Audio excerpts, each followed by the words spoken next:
Assalamualaikum warahmatullahi wabarakatuh. Saya Apri Manopani. Di sini saya akan menjelaskan mind map filsafat pendidikan, yang mana filsafat berasal dari kata philo yang berarti cinta dan sophia yang berarti kebijaksanaan atau pengetahuan. Nah, filsafat di sini berarti adalah kecintaan terhadap kebijaksanaan atau kecintaan terhadap pengetahuan. Sedangkan menurut Aristoteles, filsafat adalah ilmu pengetahuan yang meliputi kebenaran yang terkandung di dalamnya. Ilmu-ilmu metafisika, logika, retorika, politik dan juga estetika. Ya, pendidikan di sini dalam buku Model of Teaching itu guru bukan hanya mentransfer ilmu, tetapi juga guru membantu muridnya menemukan gaya belajar atau model belajar anak. Atau menurut Al-Ghazali, pendidikan itu berdasarkan kepada intelektual dan moral juga spiritual. Nah, sedangkan Ibnu Sina mengatakan pendidikan itu berdasarkan kepada intelektual dan moral saja.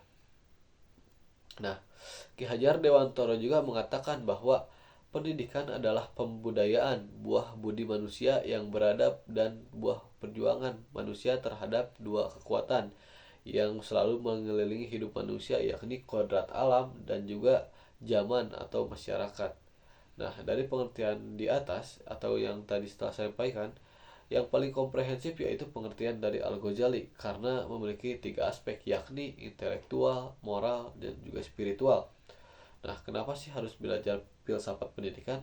Karena filsafat menggunakan analisis konseptual, yang mana analisis konseptual ini terdiri dari penguraian atau analisis konsep-konsep menjadi bagian-bagian penyusunnya untuk memperoleh pengetahuan ataupun pemahaman yang lebih baik tentang isu filosofis tertentu, yang mana konsep tersebut terlibat misalnya masalah kehendak bebas. Dalam filsafat melibatkan berbagai konsep kunci, termasuk konsep kebebasan, tanggung jawab, determinisme.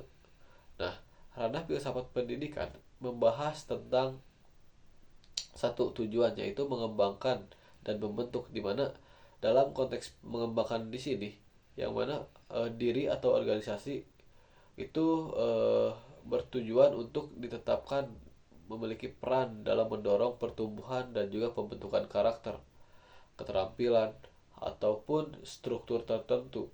Tujuan ini tidak hanya berfungsi sebagai sasaran akhir yang ingin dicapai, tetapi juga sebagai pendorong yang membimbing proses pembelajaran, perbaikan, dan juga inovasi.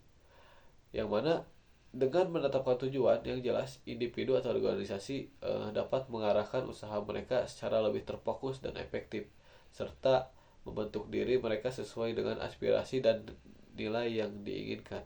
Yang kedua itu ada sifat, di mana di sini pendidikan ada yang bersifat formal, informal, dan non formal. Pendidikan formal di sini yang mana berarti sekolah yang berhubungan dengan lembaga. Jika pendidikan informal bisa diibaratkan yaitu keluarga yang mendidik kita dengan kasih sayang. Nah, dan pendidikan non formal yaitu seperti kursus dan juga pelatihan kerja. Yang ketiga ada metode. Bagaimana metode dalam filsafat pendidikan digunakan untuk memahami, menganalisis, dan juga mengembangkan teori-teori praktik pendidikan. Dan yang keempat ada peran. Nah, peran di sini berarti menelaah antara guru dan juga siswa. Dan yang terakhir itu ada teori, yaitu untuk memberikan pemahaman yang mendalam tentang bagaimana sesuatu terjadi atau bekerja, serta membantu mengorganisir pengetahuan yang ada. Nah, tugas pendidikan dalam konteks membentuk, mengembangkan, dan menyiapkan itu individu mencakup berbagai aspek penting yang bertujuan untuk menghasilkan individu yang berpengetahuan, terampil, dan siap menghadapi tantangan kehidupan. Dimana yang akan saya jelaskan yaitu membentuk.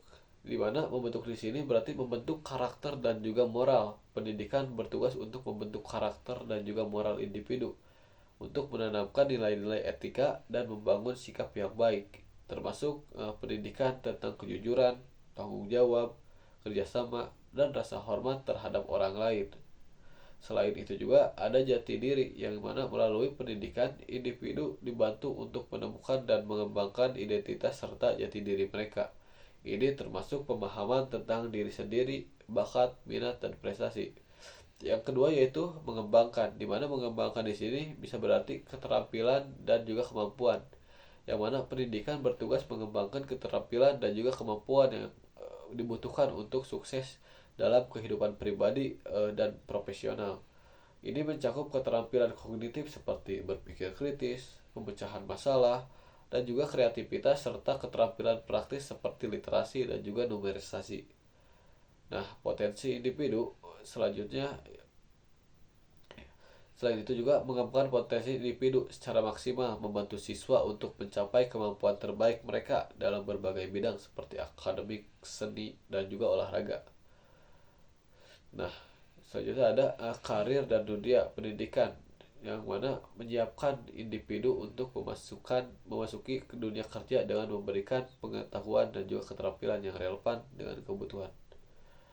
Nah, ini termasuk pendidikan vokasional dan pelatihan profesional.